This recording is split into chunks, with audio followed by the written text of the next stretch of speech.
Hello, mambo vipi mtazamaji wa Lizzy Media? Natumai uko poa na una enjoy life. Bwana, kama tunavyojua bwana, kwenye maisha kuna heka nyingi sana. Na kila mtu amepitia maisha yake na mkasa wake. Hapa nipo mbele yenu na mamangu ambaye kazi yake kubwa ni kuokota machupa yale ya dazani anaenda kuuza.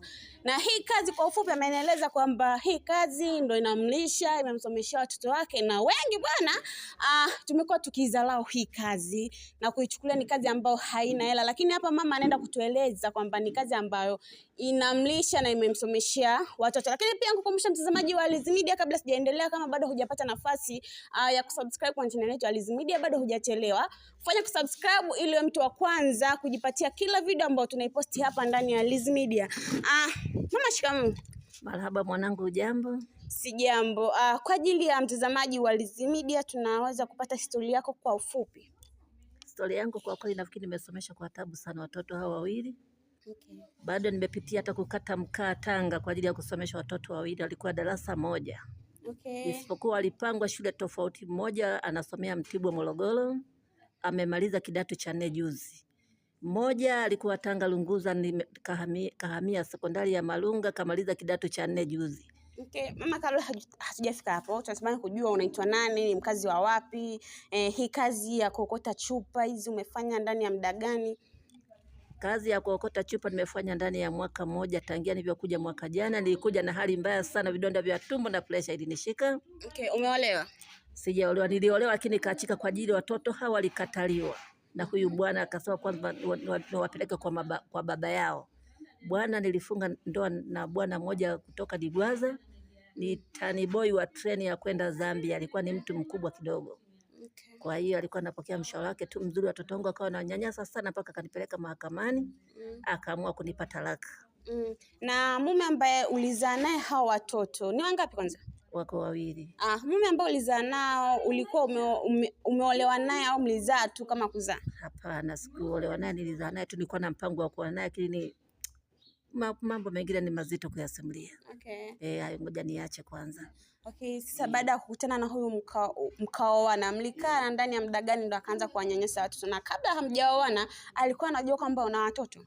Alijua kwamba na watoto, na huyu alikuwa ni rafiki wa mchungaji wa kanisa la Wasabato, ambao alikuwa ni rafiki yake, akamfanyia mpango, akasema kwamba huyu mama unayemkubali ana watoto wawili, akasema nitawajali. Lakini baada ya kufika, ndani ya miezi miwili ikaanza kutokea dosari. Okay. Dosari hiyo sasa nikaona kwangu ni mkingamo, akanishtaki kwamba nipeleke watoto kwa baba yao. Na mimi nikatetea watoto wangu, nikaamua tu anipe talaka. Tukawa tumeachana. Basi nikaamua kuishi na wanangu. Baadaye yule bwana akaamua kunirudia baada ya kunipa talaka, akawa yuko Mkambalani Morogoro. Pale pale kwenye lami kweli. Nikaamua kurudi, kanisa likanipigia kelele, kwa nini unamwacha huyu bwana? Kwa sababu la umerudiana huyu baba watoto, ndio maana namkataa. Na mimi kwa kuwa nilifunga ndoa, ikabidi nirudi kwa yule bwana, ila nirudi kama peke yangu. Nikamwekea mtego, sasa niko pale Mkambalani Morogoro kwa sababu nirudi kama mwenyewe.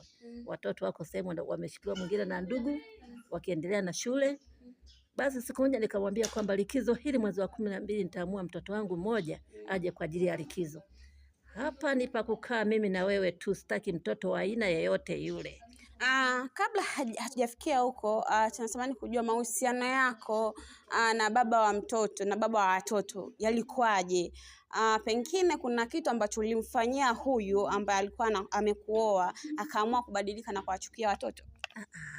Tulifunga ndoa nikiwa mtu mzima, alinikuta nao watoto bado wadogo. Mmoja na miaka 5, mmoja na miaka 7. Nafikiri wameanza kipindi wanaanza darasa la kwanza. Tuko naye ndio hapo nafikiri hata miaka 2 hatujamaliza, lakini kisa itaka tukae watu wawili tu. Sasa mimi nikaona ni changamoto kwangu niache wanangu kwa ajili ya eti niko kwenye ndoa ya kifahari. Hapana. Okay. Na yule baba wa watoto alikuwa anahudumia vizuri watoto wake? Hapana. Ilikuwa changamoto kubwa sana kwa sababu alikuwa Tanga huko Lushoto mbali. Sehemu kubwa nimelea watoto wangu mwenyewe. Kwa njia ya kilimo, Morogoro nilikuwa ninalima na nilikuwa navuna mpunga vizuri. Watoto wangu hawakuteteleka kimaisha. Lakini sasa na hapo bado nilinunua uwanja Morogoro ikashindikana hata kujenga. Watoto wakafaulu wote wawili kwa mpiga. Kila mmoja anataka kwenda shule, anahitaji hela. Basi ikabidi nitawazisha zile mali kidogo ambazo nilichoweza kuvuna mwenyewe nilipokuwa nalima. Basi hatimaye nimesomesha kwa shida hivyo mpaka leo kama unavyoniona hivi. Mume wako hadi sasa hivi tangu muachane ni muda gani ambapo umepita hapo? Na muda mrefu sana, na sikutegemea kuishi na mwanamume wa aina yote, mpaka leo niko peke yangu. Ni kama miaka mingapi? Inaweza ikafika hata miaka 7. Miaka 7. Huyo wa ndoa naye mpaka leo huko hajaoa kwa sababu anapata wanawake ambao wana watoto. Ina maana hataki wanawake waliokuwa na watoto. Ndio hilo. Sasa nikaona nimetoka ndani ya ndoa, nitakubali mwanamume mwingine atanyanyasa watoto wangu washindwe kusoma. Nikaona tu ning'ang'ania wanangu, ndio naendelea kusomesha. Sijakubali mwanamume mwingine zaidi ya hapo wala kufunga ndoa mpaka leo. Na yeye pengine mkuzaa naye alikuwa ni mzee, ndio maana kwa sababu alikuwa ni mzee nikasema huyu, yani kama vile Mungu aliniongoza tu kwamba usikubali mwanamume atakayetaka mtoto, huenda ningeshindwa hata kutunza hawa watoto. Lakini sasa nikaona tu ngoja nipate mwanamume ambaye wa makamu. Alikuwa ni wa makamu zaidi yangu mimi. Alikuwa anakuzidi kama miaka mingapi? Miaka mingi, ni mzee yule. Ni miaka mingi kwa kweli. Kwa kukadiria alikuwa anakuzidi kama miaka mingapi? Inaweza kapita hata kama chini miaka hata 10 na kitu. Miaka 10 na kitu. 10 na kitu. Ni mzee tu kabisa kwa kweli. Kasema tu kwa kuwa mtu katokea kwenye kazi, anaonekana kama vile, lakini najua kazi zinatuchosha. Kweli kabisa. Na hadi sasa hivi mawasiliano yenu yakoje? Nilikata kwa sababu baada ya kumkataa wanangu nikamwambia kama ndio ameamua kukataa wanangu, naomba usije ukanipigia simu tena kurudiana, manake nikaona mtu anaweza kuwapa simu kwa sababu walikuwa wakisalimia watoto wangu haitikia hata salamu. Anaangalia tu kwa jicho baya, kaona kwamba mtoto wangu atanyanyasika. Washiriki wenzangu wakasema huyu sio mwanamume, akanipeleka mahakamani, lakini bado niliganda, mume wangu nampenda. Kwa hiyo talaka alitoa yeye. Na talaka yangu nayo, cheti changu cha ndoa ninacho. Mmedumu ndani ya muda gani kwenye ndoa? Miaka 2 haijapita. Miaka 2? Haijapita. Haijafika. Okay. Kwenye ndoa alikuwa ni mwanaume wa aina gani? Katika mtazamo wake, nilijua tu kwamba shida ipo mapema sana, nilimgundua mapema sana. Nikagundua huyu hata pale ilipokuwa nakaa nikasema kwamba huyu bwana sidhani kama atanisaidia wanangu kwa kweli. Huyo mama aliyenisaidia kutusaidia kufungia ndoa pale, asilimia kubwa kwa sababu alikata hata mahitaji ya kutoa. Mimi kwa mwenyewe nasuka mikeka, naweka tiba ya wanangu kwa ajili ya kuhudumia wanangu wa kiume, lakini yule bwana hatoi. Akaona nisaidia rafiki yangu mwalimu. Kabla hamjaingia kwenye ndoa bwana, pale katika kutongozana ulikuwa unamuonaje? Ni mtu ambaye alikuwa anakuambia kwamba bwana, mimi ukiingia na mimi kwenye ndoa utakuwa na maisha fulani?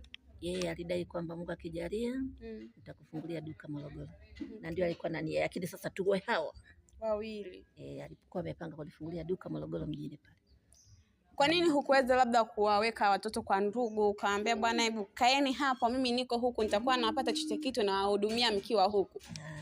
Ingekuwa sio rahisi kwa sababu ingejua tu kabisa kwamba huyu bwana kwa vyovyote hata kama tukae wawili, ina maana watoto wasije pale. Maana alisema sitaki mtoto wa aina yoyote kukaa naye hapa. Sasa kweli inakuja niache wanangu kwa ajili ya ndoa, watoto wangu wateseke. Mtoto niliyemtoa mwenyewe tumboni kwangu. Kwa kweli ni changamoto kubwa sana. Kwa kweli bora niishi kwa shida au nife kwa shida, lakini watoto wangu wanajua kwamba mama yupo. Naye hajui kupata mtoto? Yeye ni mtu mzima mkubwa, mtoto wake mmoja mwanajeshi, na hisi yuko Dodoma. Mwanajeshi mkubwa sana. Hata kwenye ndoa alihudhuriaga. Mmoja sijui ni dereva wapi, mmoja wa kike yuko Dar es Salaam Manzese, wana maduka yao, kaolewa. Uhakika na watoto 3. Ila mke wake alifariki, ndio maana tukakubaliwa kufunga ndoa na yule bwana. Na sikumjua tu kwa sababu alitoka mbali Digwaza Dar es Salaam.